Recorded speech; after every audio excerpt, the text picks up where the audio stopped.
மகாபாரதம் பாகம் 5. தேவயானி மணந்தது.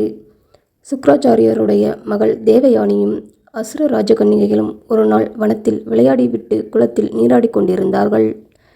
அப்போது குளக்கரையில் வைத்திருந்த ஆடைகள் காற்றடித்து எல்லோருடையதும் ஒன்றாக கலந்து போயிருந்தது. குளித்த பின் கன்னிகைகள் கரைக்கு வந்து ஆடைகளை எடுத்து உடுத்து கொள்ளும்போது விருஷபர்வ ராஜாவின் குமாரத்தி சர்மிஷ்டை தெரியாமல் தேவயானியின் புடவையை உடுத்தி கொண்டாள். இதை பார்த்த தேவயானி, அசுரப்பெண்ணே, மரியாதை தெரியாதவளாக இருக்கிறாயே, சிஷ்யன் மகள் குருகுமாரத்தின் வஸ்திரத்தை எப்படி உடுத்தி கொள்ளலாம் என்றாள். பாதி உண்மையாகவும் பாதி வேடிக்கையாகவும் சொல்லப்பட்டதாயினும் இது ராஜகுமாரி சர்மிஷ்டைக்கு மிகுந்த கோபம் உண்டாக்கிவிட்டது. என் தகப்பனார் முன் உன் தந்தை தினமும் குனிந்து வணங்குவது உனக்கு தெரியாதா? என் தகப்பன் கொடுத்ததை வாங்கிக் கொள்ளும் யாசகனுடைய பெண் அல்லவா நீ? பிராமண பெண்ணே, ஸ்துதிக்கப்படுகிற ராஜவம்ச பெண் நான். பொருளை கொடுக்கும் ஜாதி நான், நீயோ பிச்சை எடுக்கும் குலம். ஏழை ஜாதி பெண்ணாகிய நீ என்னையா ஏசுகிறாய் என்று பலவாறாக அவள் மிக கடுஞ்சொற்களை பிரயோகம் செய்தாள். வர வர சண்டை வலுத்து போயிற்று. கோபம் அதிகரித்த சர்மிஷ்டை தேவயானியை கன்னத்தில் அறைந்து தண்ணீர் இல்லாத ஒரு கிணற்றில் தள்ளிவிட்டாள். இவள் இறந்து விட்டாள் என்று எண்ணி அசுர பெண்கள் திரும்பி பாராமல் அரண்மனைக்கு போய்விட்டார்கள். கிணற்றில் தள்ளப்பட்ட தேவயானி மேலே ஏற முடியாமல் அங்கேயே தவித்து கொண்டிருந்தாள். தற்செயலாக பரத குலத்தைச் சேர்ந்த யயாதி சக்கரவர்த்தி வனத்தில் வேட்டையாடி களைத்து போய் தாகத்துக்காக தண்ணீர் இருக்கும் இடத்தை தேடிக்கொண்டு அந்த கிணற்றின் அருகில் தனியாக வந்து சேர்ந்தான். கிணற்றுக்குள் எட்டி பார்க்க அதில் ஏதோ பிரகாசமாக தெரிந்தது. நன்றாக பார்த்ததில் நெருப்பைப் போல் ஒளி வீசிக் கொண்டிருந்த அழகிய கன்னிகை ஒருத்தி அதில் இருக்க கண்டு வியந்தான். நீ யார்? குண்டலங்களையும் சிவந்த நகங்களையும் உடைய யுவதியே, நீ யாருடைய மகள்? எந்த குலம்? எப்படி விழுந்தாய் என்று கேட்டான். நான் சுக்ராச்சாரியருடைய மகள். என்னை தூக்கிவிடும் என்று வலக்கையை நீட்டினாள் யயாதி. கிணற்றில் இறங்கி கையை பிடித்து அவளை தூக்கிவிட்டான். மேலே தூக்கிவிடப்பட்ட தேவயானிக்கு அசுரராஜனுடைய நகரத்துக்கு திரும்ப போக இஷ்டமில்லை. சர்மிஷ்டையின் நடத்தையை நினைத்து நினைத்து தகப்பனிடம் போகாமல் வேறு எங்கேயாவது போய்விடுவதே நலம் என்று எண்ணினாள். யயாதியை பார்த்து, பிராமண பெண்ணுடைய வலது கையை பிடித்தீர். நீர் சாந்தியும் சக்தியும் கீர்த்தியும் பெற்றவராக தெரிகிறது. யாராக இருந்தாலும் நீர்தான் எனக்கு புருஷன் ஆவீர் என்று பிரார்த்தித்தாள். அன்புள்ளவளே, நான் சத்திரியன், நீயோ பிராமண பெண். என்னுடன் உனக்கு எப்படி விவாகம் தகும்? உலகத்துக்கே ஆசிரியராக தகுந்த சுக்ராச்சாரியருடைய பெண் சத்திரியனாகிய எனக்கு எவ்வாறு உரியவள் ஆவாள்? அம்மணி, நீ உன் வீடு செல்வாய் என்று சொல்லிவிட்டு யயாதி தன் நகரம் சென்றான். பழைய நாள் வழக்கப்படி சத்திரிய பெண்ணானவள் பிராமணனை விவாகம் செய்து கொள்ளலாம். பிராமண பெண் சத்திரிய புருஷனை விவாகம் செய்ய முடியாது. அது தவறு என்று கருதப்பட்டது. எல்லா ஜாதிகளிலும் பெண்களுடைய குலத்தை காப்பாற்றுவதே முக்கியமாக கருதப்பட்டு வந்தது. அனுலோமம் செல்லும் பிரதிலோமம் சாஸ்திரத்துக்கு விரோதம். தேவயானி வீடு செல்ல மனமில்லாமல் வனத்தில் ஒரு மரத்தடியில் துக்கப்பட்டு நின்று கொண்டிருந்தாள். சுக்ராச்சாரியருக்கு தேவயானி என்றால் உயிரை போல அன்பு. வெகு நேரமாகியும் விளையாட போன மகள் திரும்பி வராததைக் கண்டு ஒரு ஸ்திரீயை அனுப்பி பார்த்து வரச் சொன்னார். தோழிகளுடன் தேவயானி சென்ற இடமெல்லாம் தேடி பார்த்தாள். கடைசியாக அவள் இருந்த மரத்தண்டை வந்தாள். துக்கமும் கோபமும் மேலிட்டு கண்கள் சிவந்து துயரத்தில் மூழ்கியிருந்த தேவயானியை பார்த்து, என்ன நடந்தது என்று கேட்டாள். அம்மணி, விரைவாக போய் தகப்பனிடம் சொல்.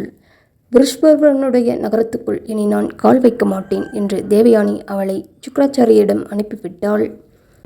சுக்ராச்சாரியர் தன் மகளின் நிலையை அறிந்து மிகவும் துக்கப்பட்டு அவளிருந்த இடம் வந்து சேர்ந்தார். அவளை 2 கைகளாலும் தழுவிக்கொண்டு, துக்கமும் சந்தோஷமும் வெளி நிகழ்ச்சிகளில் இல்லை. நீ யார் பேரிலும் கோபிக்காதே.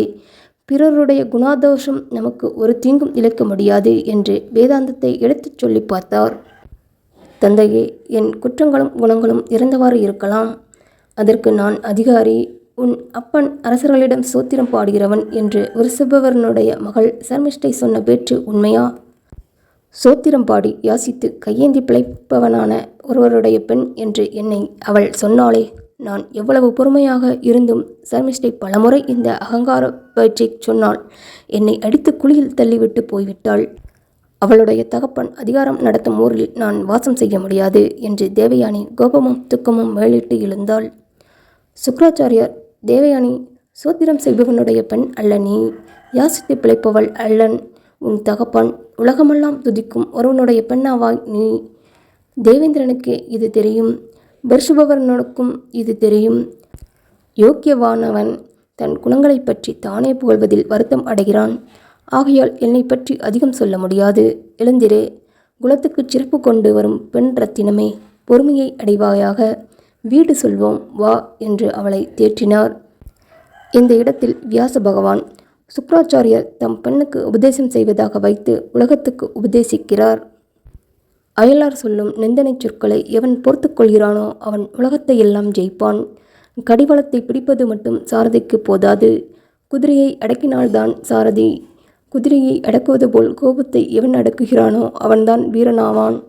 பாம்பு சட்டையை உரிப்பது போல் வந்த கோபத்தை எவன் நீக்கிவிடுகிறானோ அவன்தான் ஆண்மை படைத்தவன். பிறர் எவ்வளவு வருந்தினாலும் எவன் வருத்தமில்லாமல் இருக்கிறானோ அவனை காரிய சித்தி அடைவான். மாதம் தவறாமல் யாகம் செய்து கொண்டு 100 வருஷ காலம் கழித்தவனை காட்டிலும் கோபிக்காதவன் மேலானவன். கோபிக்க சுபாவமுள்ளவனை வேலைக்காரனும் சிநேகிதனும் சகோதரனும் பாரியையும் பெற்ற புத்திரனும் விட்டு விலகி போவார்கள். தர்மமும் சத்தியமும் எல்லாமே விட்டு விலகி போகும். சிறுவர்களும் சிறுமியும் பேசிய பேற்றை அறிவுள்ளவர்கள் பொருட்படுத்தவே மாட்டார்கள். பிதாவே, நான் சிறு பெண் ஆயினும் தாங்கள் சொல்லும் தர்ம சுஸ்தமத்தை அறிவேன். எப்படியாயினும் ஒழுக்கமும் மரியாதையும் தவறினவர்களிடம் தாங்கள் வசிப்பது சரியாகாது. குலத்தை நிந்திப்பவர்களும் அறிஞர்கள் சகவாசம் செய்ய மாட்டார்கள். ஒழுக்கம் கெட்டவர்கள் எவ்வளவு தனவான்களாக இருந்தாலும் சண்டாளர்களே ஆவார்கள். அவர்களிடம் சாதுக்கள் வசிக்கலாகாது. வருஷ்பவனுடைய மகள் சொன்ன சொல்லால் கடையப்பட்டும் அரணிக்கட்டையைப் போல் என் மனம் தீப்பற்றி எரிகிறது. ஆயுதங்களினால் உண்டாகும் காயம் ஆறும், தீயினால் உண்டான புண் ஆறும். சொல்லினால் உண்டான புண் தேகம் உள்ளவரையில் ஆறாது என்று தேவயானி தகப்பனை வணங்கி சொன்னாள். சுக்ராச்சாரியர் விருஷபவரனிடம் போனார். அரசன் சிம்மாசனத்தில் வீற்றிருந்தான். அரசனை செய்யும் பாவம் உடனே பலனை தராமல் இருக்கலாம். ஆனாலும் முடிவில் குலத்தின் வேரையே அறுத்துவிடும். இந்திரியங்களை ஜெயித்து ஏதொரு பாபமும் அறியாமல் தர்மத்தை காத்து என் வீட்டில் அன்புடன் பணிவிடை செய்து பிரம்மச்சரியம் நடத்தி வந்த பிரகஸ்பதி குமாரன் கசனை நீ உன் ஆட்களால் முன்பு கொள்வித்தாய். அதையும் பொறுத்தேன். மானமே பெரிதாக உணர்ந்த என் மகள் தேவயானி உன் மகளிடம் அவமான பேச்சை கேட்டாள். கிணற்றிலும் தள்ளப்பட்டாள். அவள் இந்நகரத்தில் வசிக்க முடியாதவளாயிருக்கிறாள். அவள் இல்லாமல் நானும் இங்கே வசிக்க முடியாது. ஆதலால் மகாராஜனே, உன் தேசத்தை விட்டு நான் வெளியேறுவேன். நீ விசனப்பட வேண்டாம். இதை கேட்ட அசுரராஜன் திடுக்கிட்டு போனான். தாங்கள் சொன்ன விஷயங்களை கேட்டேன். ஆனால் நான் ஒரு பாவமும் அறியாதவன். தாங்கள் என்னை விட்டு போனால் நான் அக்னியில் பிரவேசிக்க வேண்டும் என்றான். நீயும் உன் அசுரர்களும் அக்னியில் விழுந்தாலும் கடலில் விழுந்து பிராணனை விட்டாலும் சரி, என் மகளுடைய துக்கத்தை நான் தாங்க முடியாது. அவள் எனக்கு உயிரை காட்டிலும் பிரியமானவள். அவளை நீ சமாதானப்படுத்தினால் சரி, இல்லாவிட்டால் நான் உன்னை விட்டு பிரிய வேண்டியது அவசியம் என்றார் சுக்ராச்சாரியர். விருஷபர்வன் தன் சுற்றத்தாரை கூட்டிக்கொண்டு தேவயானி இருந்த மரத்தடிக்கு போய் அவள் காலில் விழுந்தான்.